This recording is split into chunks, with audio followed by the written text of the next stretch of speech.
ಈಗ ಹೇಳಲು ಹೊರಟಿರುವ ಕಥೆ ಹೊಸ ಕಥೆ. ಇದು ಮೊನ್ನೆ ನಡೆದ ಘಟನೆ. ನಾನು ಈಗ ಬೆಂಗಳೂರಿನಲ್ಲಿ ಒಂದು ಅಪಾರ್ಟ್ಮೆಂಟಲ್ಲಿ ವಾಸವಾಗಿದ್ದೇನೆ. ಇದು ನಮ್ಮ ಅಪಾರ್ಟ್ಮೆಂಟ್ನಲ್ಲಿ ನಡೆದ ಘಟನೆ. ನಮ್ಮ ಅಪಾರ್ಟ್ಮೆಂಟ್ನಲ್ಲಿ ಸುಮಾರು 100 ಮನೆಗಳಿವೆ. 4 ಮಹಡಿ ಹೊಂದಿದೆ. ಇದು ಎಲ್ಲಿಂದ ಆರಂಭ ಆಯಿತು ಅಂತಂದ್ರೆ, ಈಗ ಸದ್ಯ ಗಣೇಶ ಹಬ್ಬ ಮುಗಿದಿದೆ. ಅದೆಲ್ಲ ನಿಮಗೆ ತಿಳಿದಿದೆ. ಬೆಂಗಳೂರಲ್ಲಿ ಈ ಹಬ್ಬ ಸುಮಾರು ಒಂದೂವರೆ ತಿಂಗಳು ನಡೆಯುತ್ತದೆ.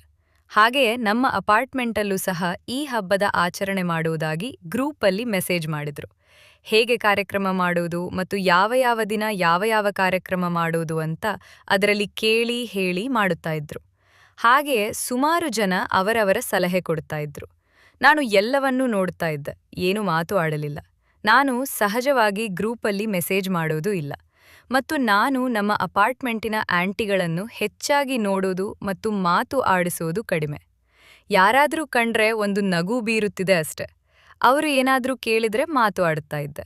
ಹಾಗೆ ಸುಮಾರು ಜನ ಪರಿಚಯ ಆಗಿದ್ರು. ಈಗ ಕತೆಗೆ ಬರೋಣ. ಈಗ ನಾನು ಹೇಳುತ್ತಿರುವ ಕತೆಯ ನಾಯಕಿ ಯಾರು ಅಂದ್ರೆ ನಮ್ಮ ಅಪಾರ್ಟ್ಮೆಂಟ್ನ 4ನೇ ಮಹಡಿ. ಅವ್ರ ಹೆಸರು ಲತಾ ಅಂತ. ಅವ್ರ ವಯಸ್ಸು ಸುಮಾರು 30 ಇರ್ಬೋದು.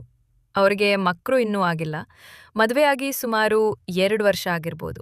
ಅವ್ರ ಗಂಡ ಒಬ್ಬ ಸಾಫ್ಟ್ವೇರ್ ಎಂಜಿನಿಯರ್. ಅವರಿಬ್ರು ಕನ್ನಡದವರು.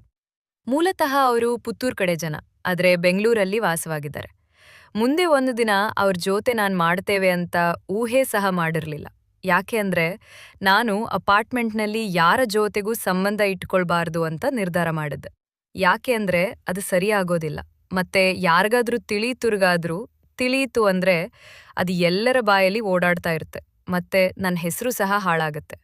ಮತ್ತೆ ಅವರಿಗೆ ಮುಜುಗರ ತರುತ್ತದೆ ಅಂತ ನಾನು ಎಲ್ಲರ ನಡುವೆ ಸ್ವಲ್ಪ ಅಂತರ ಇಟ್ಕೊಂಡಿದ್ದೆ. ಆದ್ರೆ ಅದು ಎಷ್ಟು ದಿನ ನಡೆಯುತ್ತದೆ? ನನ್ನ ವಯಸ್ಸಿನ ತಪ್ಪಿರ್ಬೋದು, ಇಲ್ಲ ಅವರ ಹಸಿವು ಇರ್ಬೋದು. ಹೀಗಿರುವಾಗ ಅದು ನಡೆದು ಹೋಗುತ್ತದೆ. ನನಗೀಗ ಸ್ವಲ್ಪ ವಿಷಯ ತಿಳಿತಾ ಇದೆ. ಜಗತ್ತಿನಲ್ಲಿ ಸುಮಾರು 80% ಗಂಡಂದಿರು ಅವರ ಹೆಂಡತಿಯ ತೃಪ್ತಿಪಡಿಸಲು ಸಾಧ್ಯ ಆಗುತ್ತಾ ಇಲ್ಲ ಅಂತ. ಅದನ್ನ ಕೆಲವರು ತಮ್ಮ ನೋಟದಿಂದ ಇನ್ನೊಬ್ಬರನ್ನು ನೋಡುವಾಗಲೇ ತಿಳಿಯುತ್ತದೆ. ಹೆಂಗಸರು ಇದನ್ನ ಯಾರ ಬಳಿಯೂ ಹೇಳಲು ಇಚ್ಛಿಸುವುದಿಲ್ಲ. ಅವರಿಗೆ ಮುಜುಗರ ಆಗತ್ತೆ ಅಂತ ನೋಗುತ್ತಿಲ್ಲ. ಈಗ್ಲೂ ಸಹ ಈ ಕಥೆಯನ್ನು ತುಂಬಾ ಜನ ಹೆಂಗಸರು ಓದುತ್ತಾರೆ. ಆದ್ರೆ ಕೆಲವರು ಮಾತ್ರ ಅಭಿಪ್ರಾಯ ವ್ಯಕ್ತಪಡಿಸಿದ್ದಾರೆ. ಕೆಲವರು ನೇರವಾಗಿ ಹೇಳ್ತಾರೆ, ಇನ್ನು ತುಂಬಾ ಜನ ಕಥೆ ಓದಿ ಸುಮ್ನೆ ಆಗುತ್ತಾರೆ. ನೀವು ಈ ಕಥೆಯನ್ನು ಓದುತ್ತಾ ಇದ್ರೆ ತಪ್ಪದೇ ನಿಮ್ಮ ಅಭಿಪ್ರಾಯ ತಿಳಿಸಿ ಮತ್ತು ನಿಮ್ಮ ಜೀವನದ ಅನುಭವ ನನ್ನಲ್ಲಿ ಹಂಚಿಕೊಳ್ಳಿ. ಈಗ ಕಥೆಗೆ ಬರೋಣ. ಗಣೇಶ ಹಬ್ಬದ ಅಂಗವಾಗಿ ಸುಮಾರು ಕಾರ್ಯಕ್ರಮ ಆಯೋಜಿಸಲಾಗಿತ್ತು. ಅದರಲ್ಲಿ ತುಂಬ ಜನ ಭಾಗವಹಿಸಿದ್ದರು. ಅದನ್ನು ನೋಡಲು ನಾನು ಸಹ ಹೋಗಿದ್ದೆ. ಅವರು ಮತ್ತು ಅವರ ಪತಿ ಇಬ್ಬರು ಅದನ್ನು ನೋಡಲು ಬಂದಿದ್ದರು. ನಾನು ಅವರ ಪಕ್ಕದಲ್ಲೇ ಕುಳಿತು ನೋಡುತ್ತಾ ಇದ್ದೆ. ಹೀಗೆ ಸಹಜವಾಗಿ ಅವರ ಬಗ್ಗೆ ನಾನು, ನನ್ನ ಬಗ್ಗೆ ಅವರು ಕೇಳಿ ತಿಳಿದುಕೊಂಡು ಸಹಜವಾಗಿ ಮಾತು ಆಡುತ್ತಾ ಇದ್ದವು. ನನಗೆ ಆಗ ಮಾತು ಆಡುವಾಗ ಎಲ್ಲಿ ಗೊತ್ತಿತ್ತು ನಾನು ಅವರ ಅನುಭವಿಸ್ತೇವೆ ಅಂತ. ಅದು ಅವರಿಗೂ ಸಹ ತಿಳಿದಿರಲಿಲ್ಲ.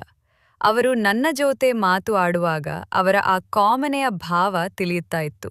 ಆದರೆ ನಾನು ಅದನ್ನು ಗಮನಿಸದೇ ಇರುವ ರೀತಿ ಇದ್ದೆ. ಹೀಗೆ ತುಂಬ ಹೊತ್ತು ಮಾತು ಆಡುತ್ತಾ ನನ್ನ ಬಗ್ಗೆ ಅವರು, ಅವರ ಬಗ್ಗೆ ನಾನು ಎಲ್ಲ ತಿಳಿಸ್ತಾ ಇದ್ದವು. ಹಾಗೆ ಅವರ ಗಂಡ ನನ್ನ ಬಳಿ ನಂಬರ್ ಕೇಳಿ ಪಡೆದರು. ನಾನು ಅವರ ನಂಬರ್ ಸೇವ್ ಮಾಡಿಕೊಂಡೆ. ಹೀಗೆ 1-2 ದಿನ ಕಳೆದ ನಂತರ ನನಗೆ ವಾಟ್ಸಾಪಲ್ಲಿ ಒಂದು ಹಾಯ್ ಅಂತ ಮೆಸೇಜ್ ಬಂತು. ನಾನದಕ್ಕೆ ಹಾಯ್ ಅಂತ ಉತ್ತರಿಸಿದೆ. ಅವರು ಸಹಜವಾಗಿ ಹೇಗಿದ್ದೀರಾ, ಚೆನ್ನಾಗಿದ್ದೀರಾ ಅಂತ ಕೇಳಿದ್ರು. ನನಗೆ ಯಾರು ಅಂತ ತಿಳಿದಿಲ್ಲ ನೀವು ಅಂತ ಹೇಳ್ದೆ. ಆಗ ಅಲ್ಲಿಂದ ಬಂದ ಉತ್ತರ, ನಾನು ಲತಾ, ಮೊನ್ನೆ ನಿಮ್ ಜೊತೆ ಮಾತ್ಮಾಡಿದ್ದೆ ಅಲ್ವಾ ಕಾರ್ಯಕ್ರಮದಲ್ಲಿ ಅಂತ ಹೇಳಿದ್ರು. ನಾನು ಓ ನೀವಾ, ಸರಿ ತಿಳಿದಿಲ್ಲ ಅಂದೆ. ಇರ್ಲಿ ಬಿಡಿ ಅಂದ್ರು. ನಾನು ಅವರು ಸಹಜವಾಗಿ ಮೆಸೇಜ್ ಮಾಡಿರ್ಬೇಕು ಅಂತ ತಿಳಿದೆ. ಆದ್ರೆ ಈ ಮೆಸೇಜಿಂದ ಏನೆಲ್ಲ ನಡೀತದೆ ಅಂತ ನಾನು ಊಹೆನೂ ಮಾಡಿರ್ಲಿಲ್ಲ. ಏನೇನ್ ಮೆಸೇಜ್ ಮಾಡಿದ್ರು ಅಂತ ಇಲ್ಲಿ ಮತ್ತೆ ಬರೆಯಲು ಹೋಗುವುದಿಲ್ಲ. ಯಾಕೆ ಅಂದ್ರೆ ಅದು ತುಂಬಾ ಇದೆ. ಅವ್ರ ಮಾತಿಂದ ತಿಳಿದಿದ್ದು ಏನು ಅಂದ್ರೆ ಅವರಿಗೆ ಅವರ ಗಂಡಯಿಂದ ಸುಖ ಸಿಗ್ತಾ ಇಲ್ಲ ಅಂತ. ಆದ್ರೆ ನಾನು ಅವ್ರ ಜೊತೆ ಯಾವುದೇ ಕಾರಣಕ್ಕೂ ಸಂಬಂಧ ಬೆಳೆಸಬಾರ್ದು ಅಂತ ತೀರ್ಮಾನ ಮಾಡಿದ್ದೆ. ಆದ್ರೆ ಸಮಯ, ನನ್ನ ವಯಸ್ಸು ಸುಮ್ನೆ ಇರ್ಬೇಕು ಅಲ್ವಾ ಲತಾ? ಅವರ ಗಂಡ ಇಲ್ಲದ ಸಮಯ ನೋಡಿ ಏನೋ ನೆಪ ಹೇಳಿ ನನ್ನ ಮನೆಗೆ ಕರೆಸಿಕೊಂಡು ನನಗೆ ಅವರ ಪ್ರೀತಿ ನೀಡಿ ನನ್ನ ಪ್ರೀತಿ ಅವರು ಪಡೆದು ಅವರ ಬಯಕೆ ತೀರಿಸಿಕೊಂಡ್ರು. ಹೀಗೆ ಸುಮಾರು 1 ವರ್ಷ ಕಳೆಯಿತು. ಈಗ ಅವರಿಗೆ ಒಂದು ಗಂಡು ಮಗು ಇದೆ. ನನ್ನಿದನ್ಲೇ ಈಗ ಅವರು ಸಂತೋಷವಾಗಿದ್ದಾರೆ.